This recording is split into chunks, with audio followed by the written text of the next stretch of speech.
आमच्या आजूबाजूची कष्टकऱ्या महिलांना आम्ही पाहतोय तेव्हा आम्हाला जाणवतं, वारंवार जाणवतं. मला माझ्या आईची आठवण येते.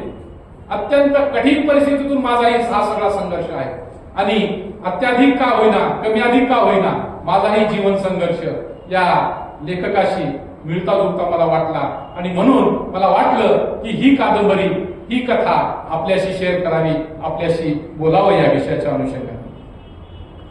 दुसरा मुद्दा मला सांगायचा आहे की आमच्या गावामध्ये, आमच्या खेडेगावामध्ये भावकी हा जो प्रकार आहे, गावखेड्यामधला आमचा जो आजूबाजूचा परिसर आहे, कारण माणूस हा सामाजिक प्राणी आहे, तो एकटा राहू शकत नाही, त्याला समाज लागतो आणि समाज अनेक प्रकारचे बंधनं घेऊन पुढे जात असतो.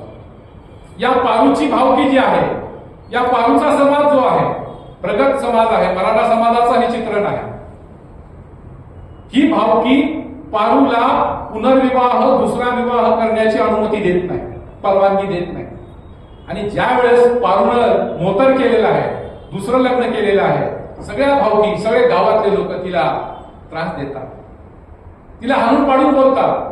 कुठल्याही मंगल प्रसंगी, कुठल्याही विवाह प्रसंगाच्या प्रसंगी तिला बोलवत नाही, कारण त्यांना वाटतं आमच्या घरी जर ही आली, अवधस आमच्या घरी जर आली तर आम्हाला पाप लागेल, आमच्या लेकराचं कसं होईल. ही भावकी, हा समाज आम्हाला काही मदत करत नाही, पण नीट राहूही देत नाही.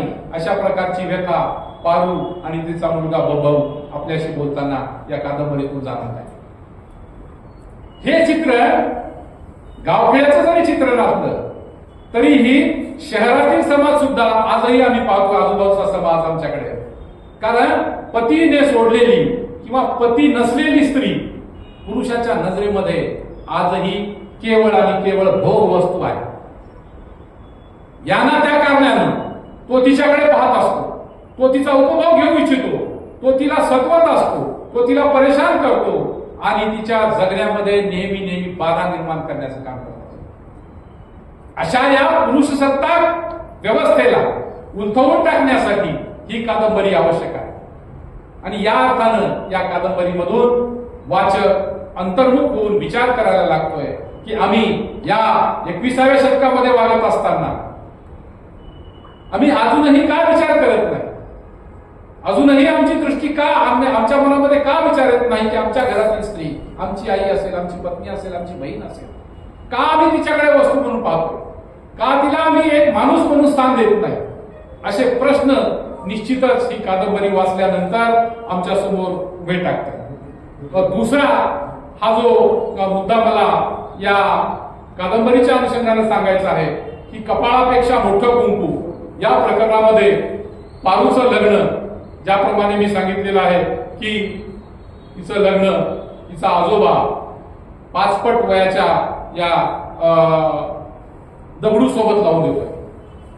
दगडू निकम्मा आहे, कशाचंच काम करत नाही, त्याला व्यसन आहे, दिवसभर गांजा ओढतोय आणि घरामध्ये पडून राहतोय, काहीही काम करत नाही. दगडूची आई म्हणजे पारूची सासू, तिची नणंद अलका, तिला 4 लेकरं आहेत, तिलाही टाकलेलं आहे आणि ती आपल्या माहेरी आहे. पारू सकाळी उठल्यापासून काम करते, रात्री झोपेपर्यंत सतत काम करते. काम आणि काम आणि कामच तिच्या वाटेला आलेलं आहे, कुठलं सुख नाही. आणि मग एके दिवशी पारूला प्रचंड भूक लागलेली आहे. घरामध्ये जात्यावर दळण दळून दररोज पारू स्वयंपाक करत असते. खाणारे कोण जास्त आहेत, उरलं सुरलं खायचं, तिला खायचा अधिकार नाही. जर शेवटी एखादी भाकर उरली तरच खाणार. आणि मग हे 10-12 वर्षाची पारू, 10 वर्षाची पारू प्रचंड भूक लागलेली आहे. पाण्याला गेल्यानंतर तिनं पाहते शेतामध्ये गाजरं आहे. झोपच येत नाही रात्रभर, कारण पोटात काहीच नाही. पारूच्या आईने तिला शिकवण दिलेली आहे, बाई ज्यावेळेस तुला भूक सहन होणार नाही त्यावेळेस पोटभर पाणी प्यायचं. स्वतःच्या शिलाचं रक्षण करण्यासाठी माईने तिच्या जवळ एक धारदार विळा दिलेला आहे. माहेरी जात असताना तो विळा नेहमी पारू आपल्या कमरेला पोचून ठेवते. लुगड्याच्या पाठीमागच्या भागाला पोचून ठेवते. कारण तिला माहित आहे या समाजामध्ये स्वापद आहेत, या समाजामध्ये लांडगे फिरत आहेत आणि जेव्हा जेव्हा असे लांडगे घालतील त्या वेळेला स्वतःचं रक्षण करायचं, लढायचं नाही, रडायचं नाही, लढायचं आणि परिस्थिती कुठलीही असो मार्ग काढायचा. ही शिकवण ही कादंबरी देते. ही शिकवण आणि हा मतितार्थ या कादंबरीतून अत्याधिक मोठ्या प्रमाणामध्ये आम्हाला भावतो आहे. पारू व्याकुळ झालेली आहे भुकेने, झोप येत नाही. 10 वर्षाचा लेकरू तिला काय करणार? दुपारी पाहिलं होतं तिनं, सकाळी पाहिलं होतं शेतामध्ये गाजरं आणि मग एकटीच उठून.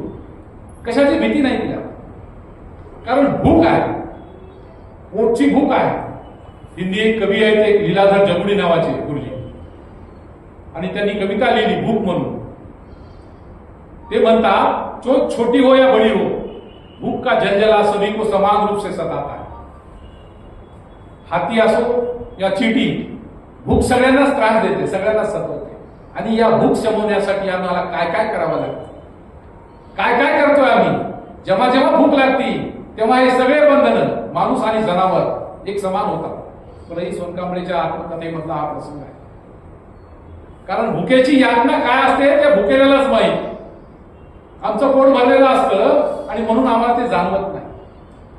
संवेदना ज्या असतात त्या संवेदना वाचकाला, संवेदनशील व्यक्तीला जाणवतात, समजतात. आणि मग पारू काय करते, रात्रीची जाऊन ते शेतामधून 4-2 गाजरं उपटते आणि गाजरं उपटत असताना कुत्रे भुंकतात, आवाज येतो, पारू लपते.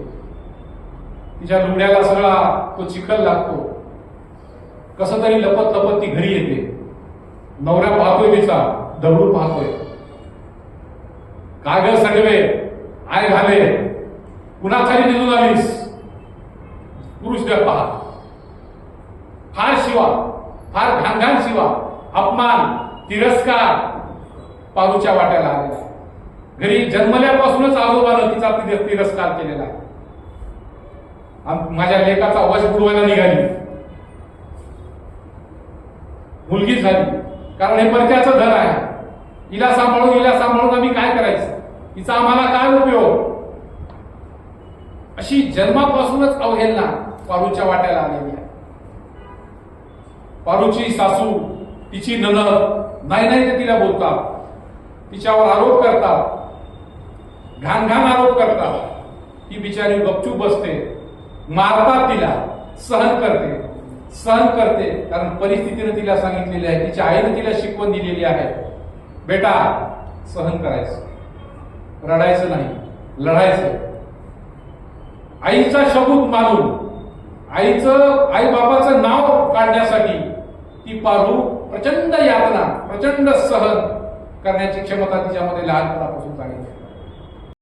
आम्ही बोलत असताना नेहमीच पाहतोय, आम्ही शिकवत असताना सांगतोय, महिलाकडे फार मोठी सहनशक्ती आहे. या शेती व्यवसायाचा शोध महिलांनी लावलेला. आधी काळापासून स्त्री पुरुष एकत्र राहत असताना पुरुषाच्या लक्षात आलं की स्त्री माझ्या दृष्टीनं कमजोर आहे, शारीरिक दृष्टीनं कमजोर आहे. ती मासिक धर्म असेल, गर्भावस्था असेल, शिकारीच्या पाठीमागं धावू शकत नाही, पळू शकत नाही. मग त्या पुरुषानं स्त्रीची जबाबदारी आपल्या खांद्यावर घेतलेली आहे. कारण ती माझ्यासारख्या वंशाला जन्म देते, माझ्यासारख्या वंशाची निर्मिती करते. आणि म्हणून मग त्या काळापासून पुरुष सत्ताक पद्धतीनं सगळे नियम पुरुषांनी केलेले आहेत. सगळे धर्म, या जगातील सगळे धर्म पुरुषांनी बनवलेले आहेत आणि मग ते सगळे आपल्या सोयीनुसार बनवलेले आहेत. स्त्री ही 7च्या आत घरात आली पाहिजे. अनेक बंधने तिच्यावर लावले, रूढी परंपरेचं नाव दिलं, धर्माचे तिच्यावर बंधने घातले आणि तिला सांगितलं हे तू सगळं करायचं, तू घरामध्ये बसून राहायचं, उपवास करा, पूजा अर्चा करा. अनेक बंधनं तिच्यावर लागलेली आहेत. दुसरा प्रसंग पारूच्या संदर्भात आम्हाला ऐकायचा आहे. पारूची प्रचंड यातना आहे.